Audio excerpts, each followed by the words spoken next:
Hi everyone and welcome back to my channel. If you're new here, my name is Elizabeth and I run the blog lifefromtheviola.com where I share my favorite practice tips, general advice, and tech for musicians. I've been talking to a lot of musicians lately who either have tablets or have not purchased them yet and worry about actually using them in a performance situation, wondering about how reliable they are and just a lot of worries and fears. So I want to dispel some of those fears today and talk through the reasons why you might want to use a tablet when you perform in a concert. I'm also going to include two tutorials today. The first one being how to create a set list in Forscore so that you can kind of create almost like a binder or a folder of your music all in order. So you just either tap through with a Bluetooth pedal or tap through with your finger and each song that you're performing will come up one right after the other. It's really, really helpful. And the second tutorial I will share is creating a specific performance focus mode on your iPad. So both of these tutorials are specific to iPad, but that's what I use and that's what I'm comfortable with. And I know a lot of musicians that I've talked to do use the iPad. So I think that those will be really, really helpful for you. So first question, why might you want to perform off of a tablet? I know sheet music can be very reliable. It can also be kind of unreliable if you get it wet. You won't be able to read off of it. It can get lost very easily. Your dog can eat it. You know, there are always things that can happen to sheet music. There are always things that can happen to a tablet. There's a risk factor involved in any music that you read off of, and that's totally normal. That's just life.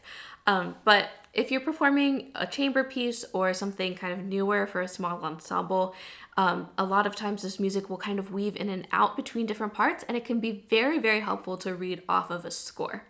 And scores are usually quite long because they have all the parts in it, you know, depending on how many instruments are in this ensemble. If there are like 10 different instruments, the score is going to be pretty long and there won't be many measures per page. If there are 3 instruments, the score will take up less room and will have more actual material on each page. But either way, scores are usually a lot of pages long and have many awkward page turns. So if you are reading off of a score, it's very, very helpful to do this on a tablet where you can fit kind of more per page. You can zoom in as needed and do half page turns. And it's very, very simple if you use a Bluetooth pedal. So I use the Donner Bluetooth foot pedal with my iPad. My partner uses the same one, but with his Microsoft Surface Book. So this works on any brand tablet as long as you're able to use Bluetooth.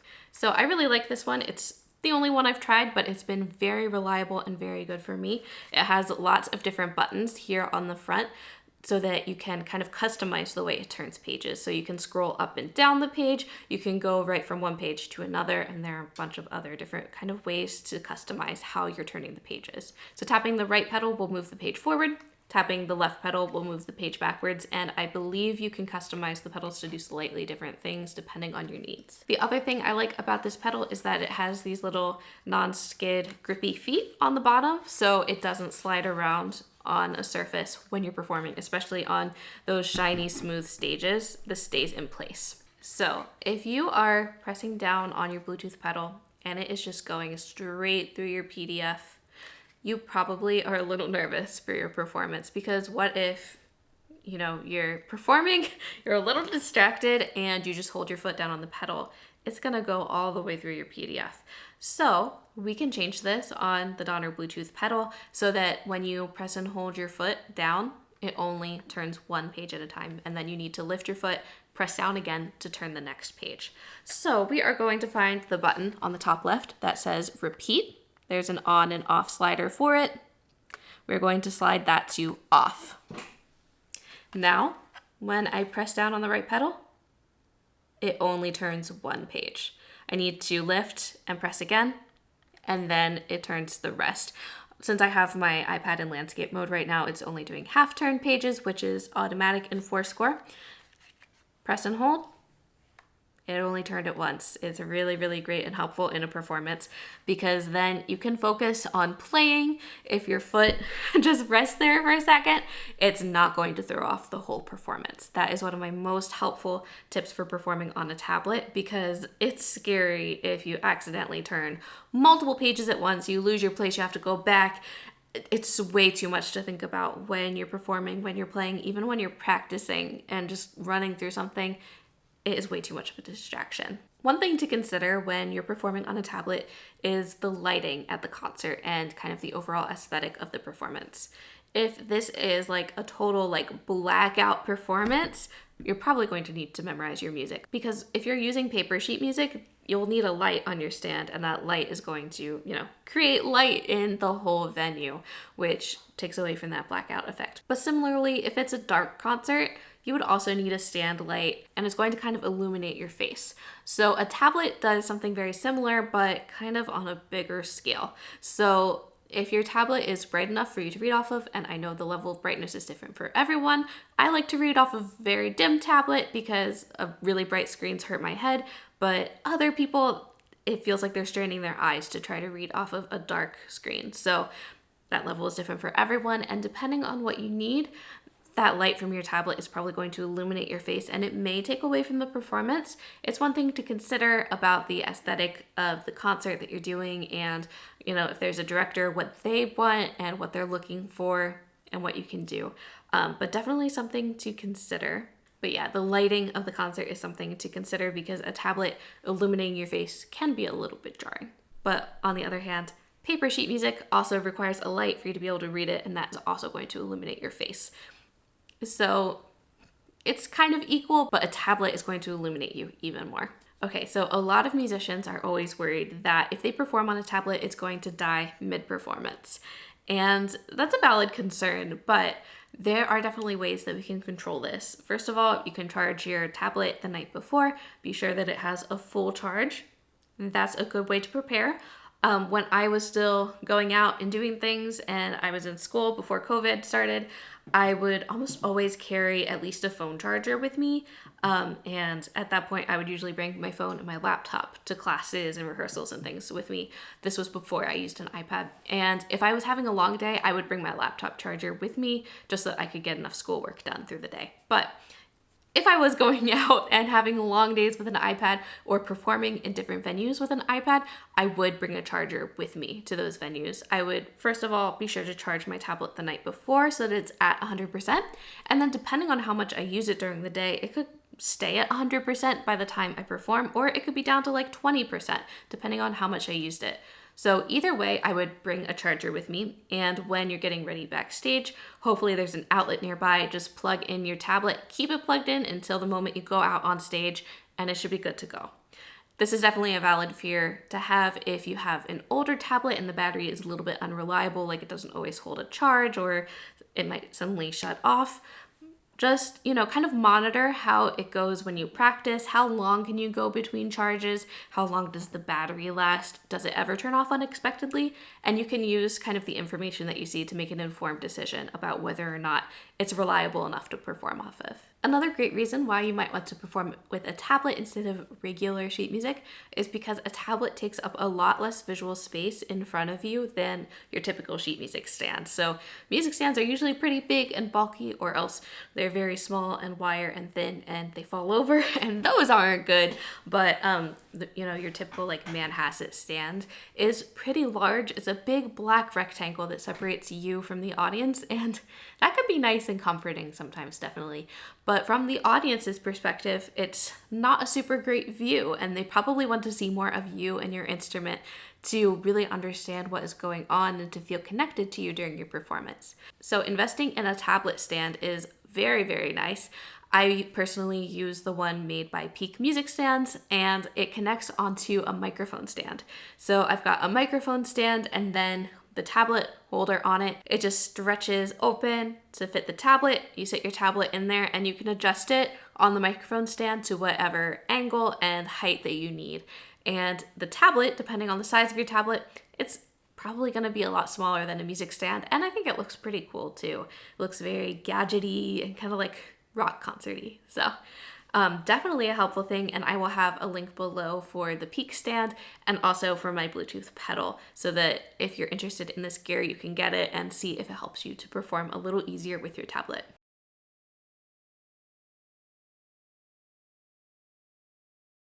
So to create a focus mode specifically for performing, I'm going to open the settings app first. Now we have to find focus modes right there. It is very close to the top. If you can't find a setting, you can always just go up here to the search bar and search for what you're looking for. Okay, so focus mode. Here are the ones that I have set up already, but I want to create one specifically for performance. So I will go up and press the plus button. I'm going to create custom. This is going to be called performance. And we need to choose a little icon for it. Let's use the star because this reminds me of performing. All right, so you can either allow notifications from certain people or not allow them. I'm going to remove all so that when we're on stage, we don't get calls or texts from anyone. Allow calls from no one, don't allow repeated calls. Okay, allow none. There we go. Allowed apps. These are kind of, it's just showing defaults, like you might want to still see your emails that are coming in if you're in work mode, or you might want to get texts from your loved ones, especially repeated calls. If there's an emergency, you'll want to know that it's happening. But for this, we don't want anything popping up while we're performing on stage, so I'm just going to press allow none. It says your focus is ready, but there are a couple other things that we can do to customize this. Here we've got all of the information about this focus mode. You can have it, you can enable this focus mode to be shared when you're iMessaging with someone or if someone tries to message you.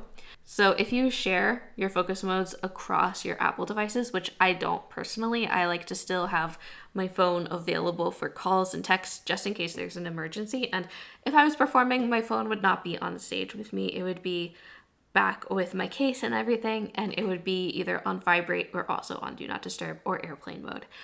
So I personally just don't share my focus modes across my devices, but if you do, you can share your focus status through iMessage. So if someone tries to iMessage you, they will see that I have notifications silenced.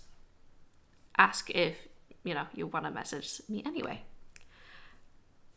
So you can customize your home screen with a focus mode.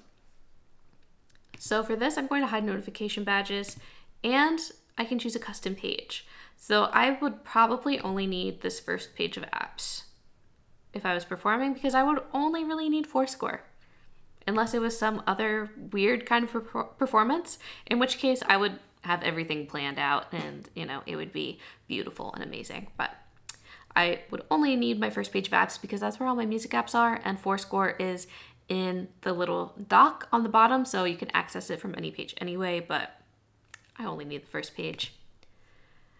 You can even change your lock screen, so if for whatever reason, if this is kind of like a performance presentation kind of thing, like a doctoral lecture recital, that's the word I'm looking for. If it was like a lecture recital and you're sharing your iPad on screen, you can have a specific lock screen for performance mode, so you can have a professional wallpaper if you're like me and your wallpaper is a picture of your cat. Though I don't know why an audience would not want to see a picture of a cat, but you do you. You can turn this on automatically and you can schedule it, so you can put it on a location if your iPad does have cellular, or if you use Wi-Fi and you're connected to the Wi-Fi, you could have it automatically turn on when you get to a certain venue if there's one place that you perform at a lot, or you can turn on the focus mode whenever you open a certain app. So you could set that to Forscore, but then whenever you're practicing, your iPad is automatically going to go into performance mode. So that's something to consider. If you don't want any notifications at all while you're practicing, good for you. Set it like that. Otherwise, if you're like me and you do want some notifications while you're practicing, don't set this feature to be on. So to actually turn on the focus mode, you can either stay here and toggle it on like this, or you can go up to the top right corner, get your control center open, and then choose your focus mode from here. If you just tap right on the moon, it's going to automatically put it on Do Not Disturb. So you have to tap where it says focus, and we'll put it on performance. These three dots let you decide how long you would like the focus mode to be set for. Whenever I use the focus mode, I usually just tap on it and then I turn it off when I'm ready. So now that I'm in performance mode, I can only access my first page of apps and then the full app library. And now Forscore works just fine, totally normal. And if I were to receive any calls, texts, emails, any notifications, they would not come through. But I'm still connected to Wi-Fi, my Bluetooth is still on. That's why we want to do this instead of using airplane mode, because airplane mode is going to turn off your Wi-Fi, Bluetooth. If you have cellular, it's going to turn off your data. And we might not want that when we're performing, especially if you're using a Bluetooth pedal. It needs to connect, it needs to have that connection to your iPad. So you don't want to use airplane mode. Otherwise you're going to struggle with some page turns. So that is specifically why we use a focus mode for this. And I think that's all of the information that will help you for this.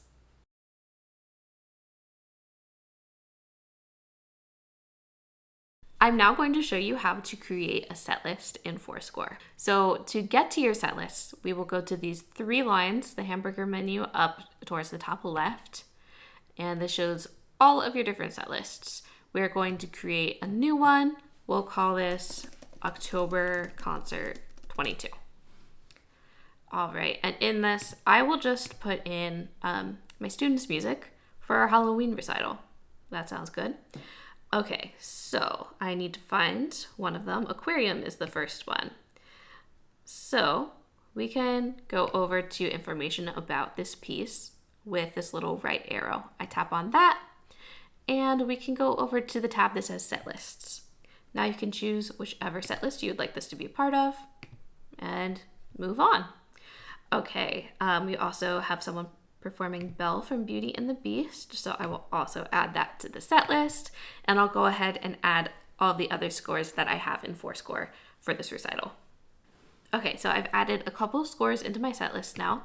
So I will go up to the set list menu again, top left, and choose October Concert 2022. Here you can reorder as you need, so you can create the order of the concert. All good. Okay, let's open Beret. We'll tap through. In the top right, it shows you what is up next. So you always know, okay, this song is next. Yeah, that's right. Okay, good. When I tap, it's gonna go to that next song again. So this is really, really helpful. You can go backwards if you need to. And with your pedal, we can just go right through, and it finishes with the last one. So very, very helpful for a concert if you're performing multiple pieces all in Forscore. Making a set list is a great way to keep them in order and to be sure that you don't need to go rooting around in menus looking and searching for all of your different scores. It's all right there. You just tap through with your foot or with your finger. It's all there and ready to go for you. So I hope that I was able to dispel some of your fears about performing with a tablet. If there's anything else that you're a little unsure or uncertain about, please let me know in the comments or through a DM on Instagram. I'd be happy to help, or even make a part 2 if there's enough interest.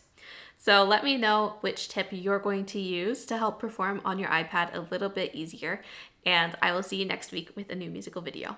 Thanks for watching.